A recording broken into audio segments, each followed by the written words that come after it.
So today I'm working on Mia Celeste's latest release called Daniel, and it's a very interesting project. They got in touch with me and said they wanted to make this video with a melancholic summer mood, and I like that. I started looking for some stock videos that we can use as the background element to support her lyrics. So I found this video, but it wasn't as retro looking as the references that they showed me. But I thought a lot of those footages didn't start looking retro. They were probably high quality footage, but then were later degraded to look more retro. So that's the first thing I want to do. I want to mess up this footage to look a lot more old school. The first thing I want to do is, I think it's too smooth. I want to slow it down, but I don't want to apply any kind of motion smoothing or anything like that. I think I want to slow it down 500%. It looks something like this.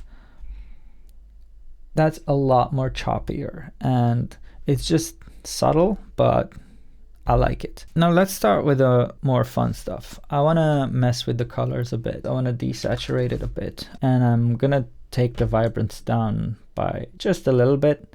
Yeah, I think this is nice. It looks a lot more uniform. Well, at least it looks nice for what we have in mind. I know some retro videos can have these really vibrant colors. We're gonna bring that back in a different way. You'll see in a bit. The next thing I wanna do is I wanna wash out the colors. We can bring in the levels, turn up the blacks, something like this.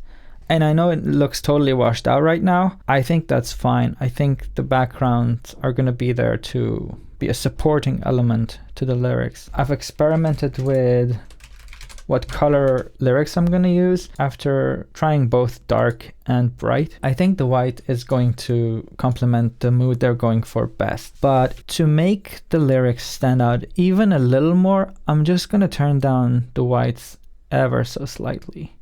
Something like that. So we went from this vibrant video to having this washed out thing. I'll get back to the lyrics later because I'm not done with what I want to do to the video. I want to add some noise over it. The way I'm going to do that is I found this stock video that looks like this when I play it. And I want to overlay this over the video that I'm working with, but it's way too fast. It's going to look way too distracting if I do that. So what I'm going to do is I'm just going to slow it down, just like I did the other video. And I think we can match it.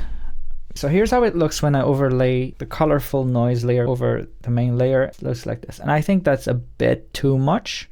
I think we can tone that down to about 30% opacity, and now it looks like this. So as you can see, we've added some more color back into it, but this color is coming and going, and there's a bunch of noise with it, and I think that's slowly starting to get there. But I do want to add a little bit more noise, and this time I want to add some darker noise over it. And luckily I've already found this one. So this one is also going very fast. I'm gonna slow it down by 1000%. It still matches the others, but it'll update once every 2 times the other frame updates because we have slowed it down twice as much. Anyway, more importantly, here's how it looks now. I think that's a good speed for it. So obviously we want to add this as a multiply layer, but initially the noise was white and the background was black. You can just fix that by applying an invert, and now the noise is black and the background is white, and since we have it on multiply, we'll just see the black noise. Obviously that's way too much noise. We're going to take it down all the way so I can just barely see it, and that's how we want it. Now when I play with both layers of noise, it looks like this.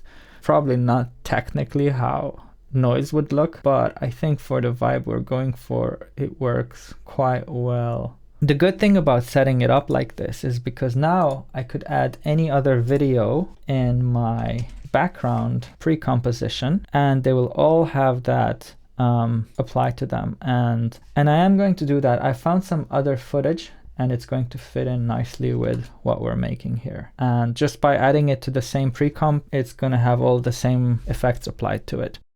So I think that takes care of the background layer. For the lyrics, I think I want the lyrics to be small to complement this mellow sound she has. I think that would be way more elegant. I've experimented a bit and I've landed on the simple script type font, but I think it's a bit too clean for what we're going for. I want to mess with it a bit as well. I don't want to have like a super clean looking lyrics when we've just messed up the background and make it look all vintage. One way I like doing that is adding a turbulent displace on there.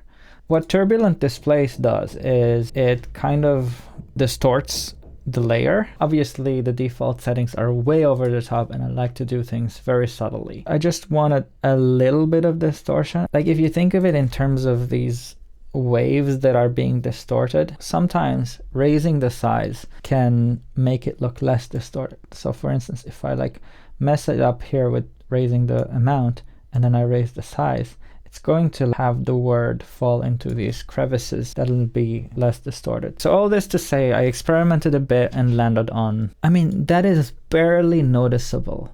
But there is one more thing that we're gonna do with this, is I'm going to animate the random seed parameter. What the random seed does is that it just randomly changes how the word is being distorted. And by animating that, you basically generate a whole new distortion map. And now when I play it, our text layer is gonna do this little wiggle thing.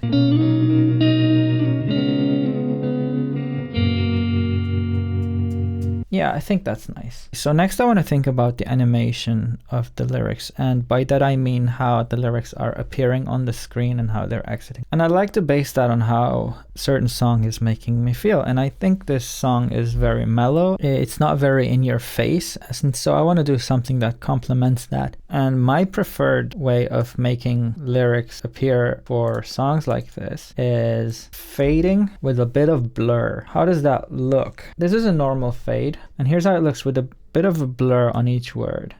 So you see, it's not just fading in, it's also kind of blurring in, if that makes sense. And I think that's just a bit softer on the words. I like that. I like how it also blends in with the background. Daniel, I'm here thinking of you again. So I'm gonna do that for most of the song. I'm planning on changing the background. I don't want to change it too much. I don't want it to become a distraction. I'm looking for backgrounds that would give the same kind of feeling, especially with all these filters. I think some outdoor scenes would work best here. So I'm at a point in the song where I want to change the background, and I saw this one. I thought immediately that it would be a good fit, but here's a reminder that it doesn't always work that way. Even when I've slowed it down here, even with the washing out filter, I just found the birds to be a little too distracting. I don't like that. I like the lyrics too. Do you see, especially where the lyrics come over some birds? It's just way too distracting. So I decided to get rid of that, instead going with something like this. And I think this complements the lyrics a lot better. Something about the clouds not moving as much, not being as high contrast against the backgrounds, because the birds were black. This is a lot softer. I'm having a far easier time reading these lyrics over.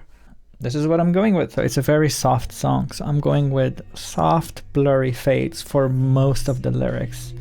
But there is this one part where it starts to get right about here. It goes where she goes into it with her voice, like really starts giving it. And I want to like reflect that energy in the movement of the words a little bit, not too much. I don't want it to look silly or playful. So what I want to do here is I want to have the words fly in fairly slowly, not too fast, but that still looks a bit more robotic, even if you use the easing in. It's a little better, but I want there to be some kind of a more organic movement to how the words fly in. What I do is normally I apply some expression on the position and rotation parameters when I make them fly in like this, but that's a bit too bouncy. So I'm going to adjust those parameters. I think when the words fly in, the initial distance that they travel could be a little higher, but I want them to have like this softer bounce to it, so it's more in line with the tempo and mood of the song. Let's try adjusting the parameters of the expression I use to something. Yeah, I think that looks a lot better.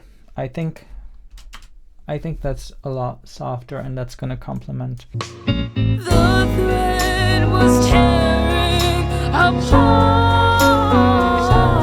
So right after this more energetic chorus, we have this instrumental breakdown part. Sometimes I like to design these audio reactors that bounce to the music, but first of all, it's not long enough to warrant a whole new spectral reactor kind of thing.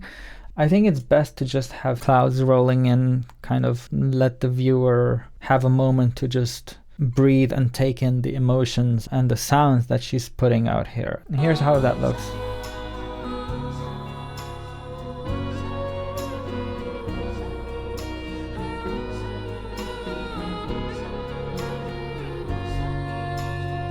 I'm feeling that anyway. The last thing I want to do, I want to add one more effect to the lyrics because it still feels a bit too smooth compared to the background. I know we're making the lyrics wiggle twice a second, and that's kind of choppy, but the way the lyrics are moving and fading in is still very smooth compared to the background. So now I want to try adding the posterized time. What this effect does is basically lowers the frame rate of the layer.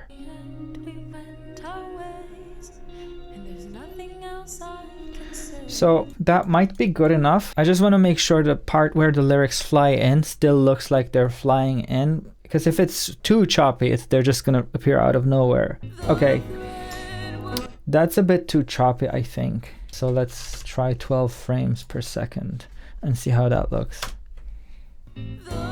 That's better, because you still see them kind of flying in, but just choppy enough so that it looks better with the background, in my opinion anyway. Nice, I like that. I like that a lot. So I'm almost done with the video, and for the finale I've been asked to add the album art, a little promotional text. I'm keeping it in the same style as the rest of the lyric video. Some streaming icons, that's good for promotion, and the logo of the label. Yeah, I think that's neat enough, and I'm gonna apply the same blurry fade on all of these layers, just comes in at the end.